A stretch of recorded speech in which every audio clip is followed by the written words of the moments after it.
podcast SNS Saturday Night Story. Kali ini bersama aku Vincentia Nisel di episode ketiga dengan tema Who is OSIS Ancala Puspa Paksi. Nah teman-teman, tentu saja pada hari ini aku nggak akan sendirian karena kita sudah mengundang narasumber yang akan berbagi cerita, berbagi pengalaman dengan kita. Ya, benar Jadi sekali. langsung saja narasumber pada episode kali ini adalah Mas Sidik Nur Rahman. Wih, tepuk tangan. Tepuk tangan. Ya, mantap. Terima kasih. Kita harus mengapresiasi diri sendiri. Benar sekali. Apa kabar Mas Sidik? Baik, alhamdulillah baik. Nah, teman-teman, jadi Mas Sidik ini merupakan Ketua OSIS Ya. Ancala Puspa Paksi di SMA Negeri 1 Godean. Benar. Masa jabatan 2020-2021. Ya. Nah, selain itu yang aku tahu Mas Sidik ini juga mengikuti berbagai macam organisasi di luar sekolah juga ya Mas Ya. Sidik. Beberapa di luar sekolah juga ikut organisasi yang alhamdulillah bisa cukup aktif untuk di organisasi tersebut. Ya, berarti sudah berpengalaman ya. Ya, alhamdulillah bisa dibilang gitulah. Nah, langsung aja ya. Kita sebelum memulai pembicaraan Ya, lebih enak kalau lepas Iya. masker nih. Mohon izin ya teman-teman, karena supaya pembicaraan kita dapat tersampaikan dengan jelas. setuju. Dan kita juga tetap mematuhi protokol kesehatan dengan menjaga jarak. Dan di sini keadaannya fit semua, puji Tuhan. Yes. Langsung aja.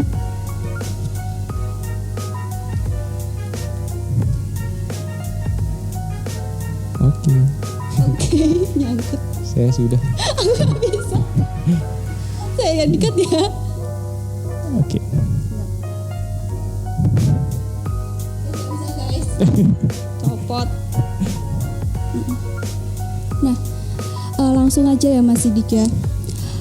Kan ini kita mau membahas tentang organisasi OSIS. Ya. Mungkin teman-teman di rumah tuh udah pada tahu sih ya OSIS itu apa, tapi belum paham bang.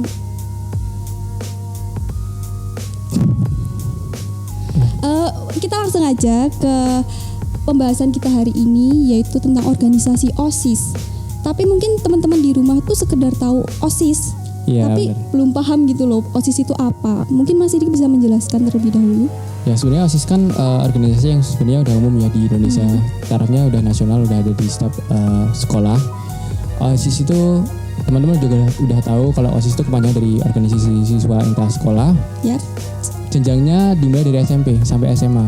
iya. Dan yang setahu saya, dan di SMA Negeri 1 Godean ini OSIS itu adalah organisasi resmi yang ada di sekolah. Nah, di SMA Negeri 1 Godean OSIS itu sebenarnya ada nama sendiri. Wah, Jadi nggak ada cuma, nggak cuma OSIS SMA Negeri 1 Godean, tapi ada nama sendiri. Apa Namanya itu? Ancala Puspa Paksi. Kalau Ancala kedengarannya sih keren banget. Iya. Tapi pasti ada filosofinya itu. pasti ada. Ancala Puspa Paksi itu dari 3 kata ya. Pertama Ancala. Ancala itu artinya gunung. Oke, Harapannya tuh biar kita bisa berdiri kokoh seperti gunung. Wih, gitu. bagus sih. Yang Puspa. kedua, ya. Puspa itu artinya bunga. Harapannya agar kita tuh bisa mekar dan harum seperti bunga gitu. Amin. Terus yang terakhir nih ya, Yang terakhir paksi. Paksi itu artinya dengan burung. familiar ya. Familiar nih paksi, burung artinya. Harapannya tentu biar kita bisa terbang tinggi setinggi langit di angkasa. Mantap. Semoga terus sukses ya. Amin. Nah, untuk selanjutnya nih, dari organisasi OSIS pasti memiliki tujuan. Ya. Nah, mungkin masih bisa menjelaskan untuk tujuannya tuh apa aja sih? Ya pasti tujuan dari OSIS itu banyak ya. Iya.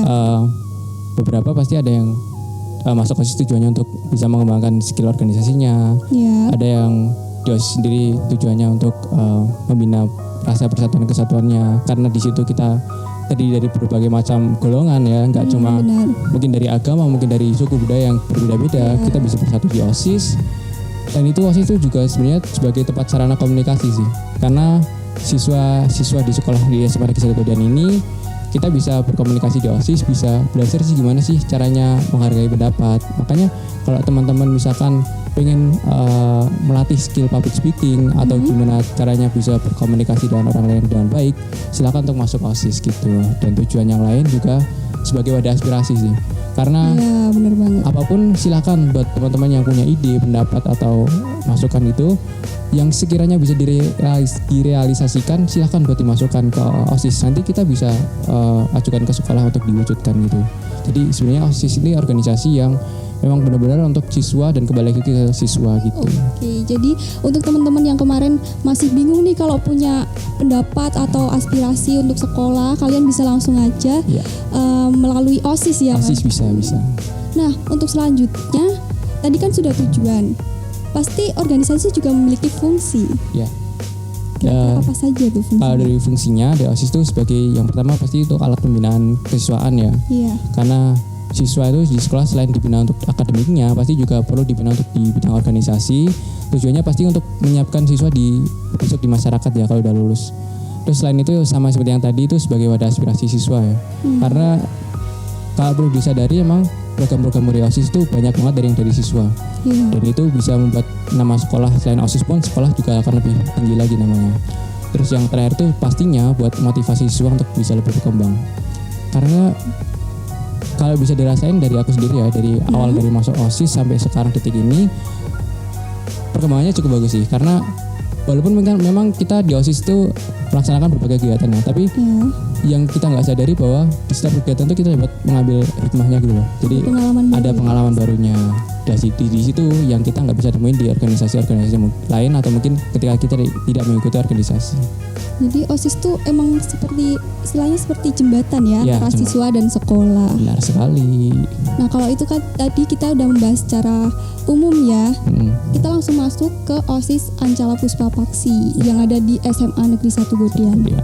Pertama, untuk strukturnya. Yang aku tahu sih antara organisasi satu sama lainnya tuh mungkin ada perbedaan dari strukturnya ya. Iya, pasti ada perbedaan. Nah, untuk yang di SMA kita sendiri ini, di Smago ini gimana sih Mas strukturnya? Kalau di OSIS pastinya ada pengurus inti ya. Pertama pasti ada pengurus inti. Susunannya kalau di sini tuh ada ketua 1, ketua 2, sekretaris 1, sekretaris 2, bendahara 1, bendahara 2. Terus di sekretaris bidangnya kita ada 11 sekbid.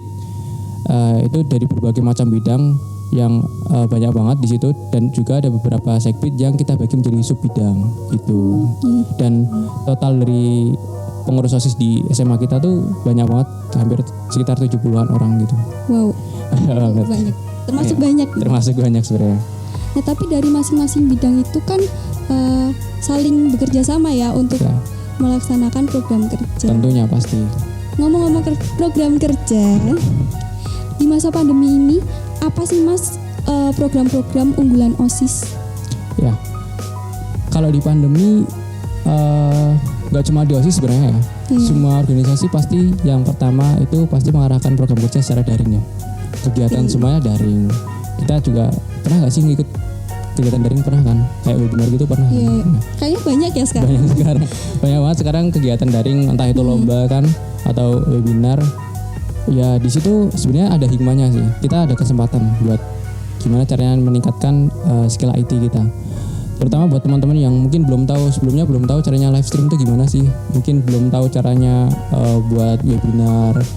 Sekarang jadi tahu, sekarang jadi paham. Jadi Harus belajar ya, harus mau belajar. Ada plus minus lah pandemi itu. Iya sih, tapi ya itu kita jadi tahu hal-hal yang baru. Ya, dulu mungkin rapat cuma bisa harus ketemu doang, sekarang bisa di mana-mana bisa rapat. Iya, Gitu. tanpa batas ruang. Iya, benar sekali.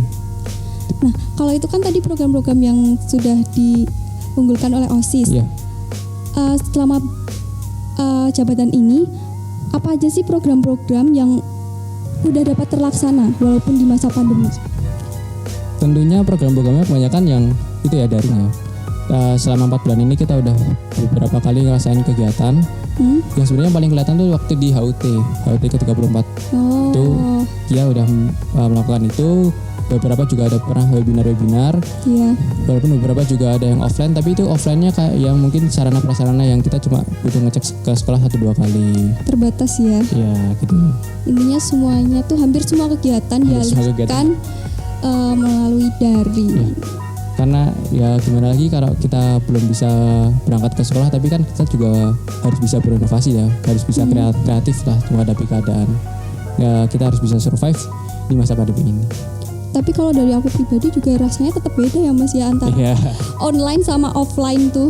Kalau sebenarnya ada plus minus semua sih. Kalau offline itu pertama antusiasnya ya, kita bisa kerasa banget.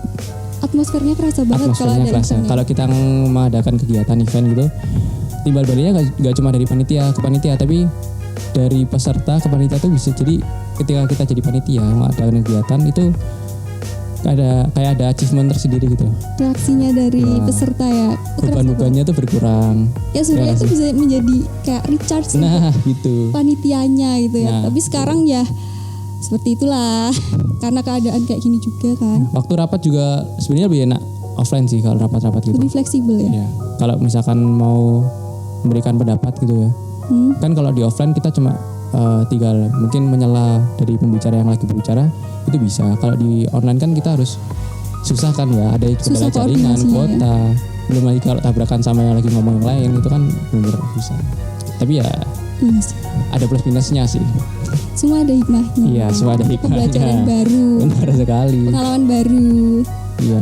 Itu kan tadi dari OSIS. Kalau dari Mas Sidik sendiri, apa sih, ada nggak sih suka dukanya selama menjadi ketua OSIS tapi di masa pandemi kayak gini? Suka duka pasti ada sih, suka duka. Gak cuma ya pasti ada sih, tapi lebih ke tantangan sih kalau menurut saya. Tantangan gimana kita tetap mengordinir siswa, terutama pengurus OSIS biar bisa tetap berjalan, tapi di masa pandemi tetap patuh protokol kesehatan, tapi biar kegiatan tuh juga proker-proker juga tetap terlaksana gitu. Kan nggak lucu ya misalkan cuma alasan pandemi terus proker juga nggak terjalan, kan juga nggak profesional namanya, nggak kreatif juga kita. Nah di situ tantangan kita gimana caranya buat mengalihkan proker-proker kegiatan-kegiatan yang dari awalnya mungkin offline bisa jadi daring, terus gimana caranya mengordinir siswa yang mereka cuma terbiasa dari offline doang jadi bisa daring. Itu susahnya di situ sebenarnya. Kendala ketemunya sih KBM kan kurang kan ya. Dulunya kan kita full day school, ya kan. Jam berapa sampai pulangnya jam sore lah. Jam 3-an kan. Belum itu kalau ada tonti. Tapi di situ enaknya kalau kita ya itu mau rapat kita tinggal ketemu entah di setelah istirahat atau mungkin di selesai pulang sekolah. Kayaknya langsung bareng-bareng gitu ya. Kalau sekarang jam KBM-nya itu berkurang. Cuma kalau kita mau rapat dan kita ketemu, kita pertama pasti perlu keluar uang lebih karena pasti ketemunya nggak cuma di sekolah dong, pasti ketemu harus dan lain-lain lah pokoknya gitu. Dan juga waktunya yang termakan lebih banyak gitu. Ya itu plus minus sih sebenarnya. Tapi kan ini menjadi pengalaman baru. Sebelumnya kan belum pernah ya ada pandemi yang sampai mungkin cukup lama. Iya. Kita dari 2020 ya. Sekarang 2021. Sudah 1 tahun lebih pandemi ini. Tapi kayaknya semakin kesini juga semakin terbiasa ya, dengan semua kegiatan yang dilakukan secara online. Aku lihat juga organisasi-organisasi di sekolah juga bisa survive gitu. Bisa beradaptasi lah. Itu plus minus ya. Gitu. Oke, mungkin cukup ya. Mas Sidik mau ada yang ditambahkan mungkin mengenai informasi-informasi dari OSIS? Oh ya, jangan lupa untuk terus pantengin kegiatan-kegiatan kita di OSIS. Jangan lupa buat follow di Instagram kita di OSIS Semago _ dan juga di event kita di event Semago _ Jangan lupa buat follow dan nanti kita pastinya di kegiatan-kegiatan berikutnya itu pasti akan kita infokan di situ. Jadi jangan sampai ketinggalan untuk info-info berikutnya di akun Instagram tersebut. Gitu. Nah, tuh teman-teman, jadi OSIS di Semago ini tuh udah punya sosial media. Jadi kalian kalau misalnya mau cari informasi nih buat yang di rumah ataupun adik-adik kelas 10 atau yang SMP yang baru mau masuk ke SMA kita nih, kalian bisa langsung kepoin aja ke official akunnya.